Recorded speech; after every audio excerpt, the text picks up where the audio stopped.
Breaking news right now, the FBI says a man has tried to assassinate former President Donald Trump. This would be a second time. Law enforcement officials now confirming they arrested a suspect who fired shots near a golf course used by Trump. Sources have revealed the suspect's name, Ryan Wesley Ruth. The U.S. Secret Service personnel opened fire on a gunman located near the property line, and this matter is under investigation. In less than 2 months, the former president has been a target of 2 assassination attempts with gunfire. Are we in a banana republic? I thought this was going to be a usual Sunday, watching some football, watch the Giants lose, a pretty uneventful day. I check on the internet, saw some kind of report about a shooting near Trump's golf course.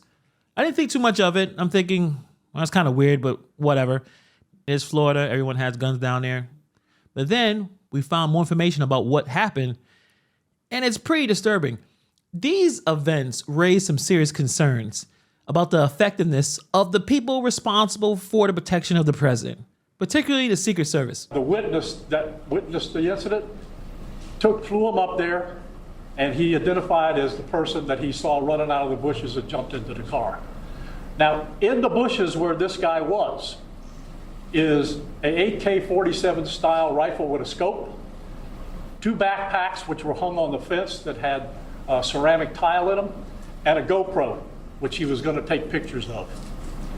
So those are being processed right now. The U.S. Secret Service personnel opened fire on a gunman located near the property line, and this matter is under investigation. This is being reported in the New York Post, and this is the man that police have in custody.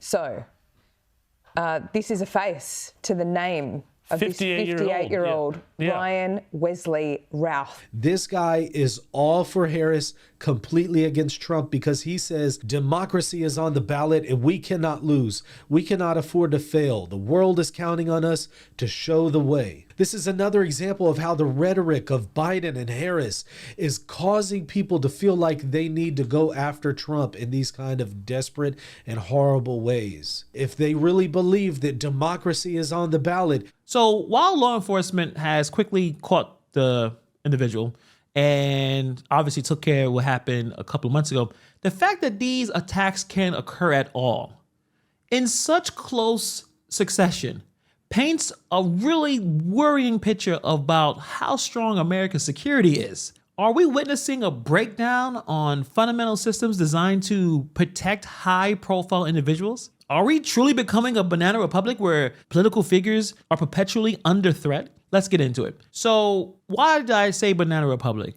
I know lately, especially with the migrant crisis, right now a lot of people are talking about the migrant crisis, particularly in Haiti.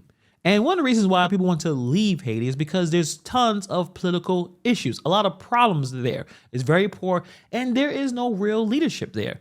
Why? Because their leaders constantly get killed. Just a couple of years ago, a president was assassinated. Armed men stormed his residence and killed him, which plunged the country into deeper political chaos and instability. This happens a lot in those kind of places. So what is going on here? So the recent attempt on Trump's life was at his West Palm Beach golf course. Now it's time to ask some hard questions about whether the agencies tasked with protecting America's political leaders are even adequately fulfilling their duties. In the latest incident, a gunman was found lurking near the perimeter of the former president's golf club, armed with an AK-47 style rifle and other potentially dangerous items. How does a man with an AK-47 style rifle lurk anywhere near a golf course that the president is playing? The witness that witnessed the incident flew him up there, and he identified as the person that he saw running out of the bushes and jumped into the car. Now, in the bushes where this guy was is an AK-47 style rifle with a scope, 2 backpacks which were hung on the fence that had ceramic tile in them, and a GoPro, which he was going to take pictures of. So those are being processed right now. We got a little bit more work to do on it, but as we usually do, as soon as we decide that we're going to book him into the county jail and the charges that he's going to be booked into, we'll get those to you and we'll get a picture of him and we'll get you his background. The Secret Service reportedly spotted the weapon and quickly engaged the subject, who fled while being apprehended by a local law enforcement. This incident comes on the heels of another assassination attempt in a different location. How can someone get so close to the former president? Not once, but twice in such a short period. In this channel, we talk about patterns. Flukes happen. Isolated security issues, sure. But now it's becoming a troubling pattern. How many other threats have been stopped that we don't know about? More importantly, how many more are out there waiting for the opportunity to strike? Is the Secret Service dropping the ball? The Secret Service has been one of the most critical and sensitive jobs in this country, protecting the lives of the former and current U.S. presidents. Their training, technology, and experience are supposed to ensure that these assassination attempts are prevented way before they even get close.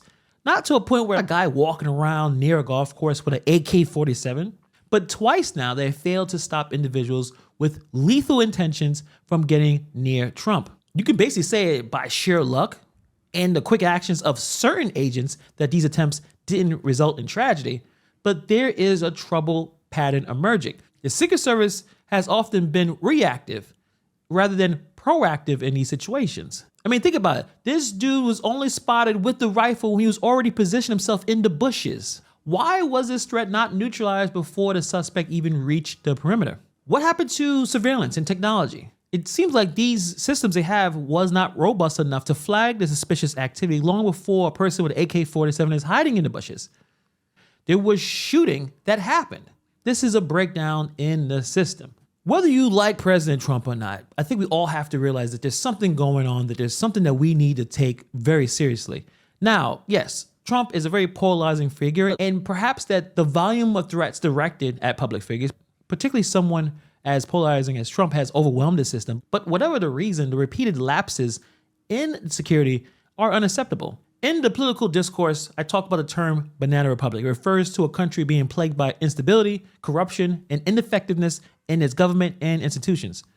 So when two assassination attempts occur against a former president in a span of 2 months, while we're in the election season, it's not unreasonable to start drawing some parallels. A country where high-profile political figures live under constant threat, where security agencies fail to protect them, is a country that is on shaky ground. We're already seeing some political instability here, but now it's a security instability. We're having issues struggling to protect the most powerful people, the people who maintain the democratic institutions. It's not a good look. It looks pretty bad right now. We have not seen all of the investigations based on what happened a couple months ago when Trump almost got his head blown off. Now there's another situation they're gonna have to investigate. There's a lot of questions that needs to be answered. What is going on with the Secret Service? Are they up for the job anymore? Is there something going on that we do not know? The problem is, if you are a conspiracy nut, there's a lot to dive into. And especially if you are someone who loves Trump or whatever, you start to ask some questions. Is there someone out there who really don't want Trump to be president again? And they don't think that they could win, normally by beating him in the polls? And can the Secret Service and other agencies that are tasked with protecting political figures, can they actually do it? Because at this point, they must be held accountable for these lapses. It's not enough just to react to threats once they occur. The entire security apparatus needs to be proactive to prevent them from happening in the first place. The last thing we want is America to have a growing culture of political violence. So if we don't figure this out soon, no amount of security detail will be enough to protect the leaders of our institutions. It's a bizarre situation. It's a bizarre story. I'm sure we're gonna see more information in the next couple of days. What do you guys think? Put in the comments below. Thank you for taking time to watch this video, and I'll see you guys in the next video.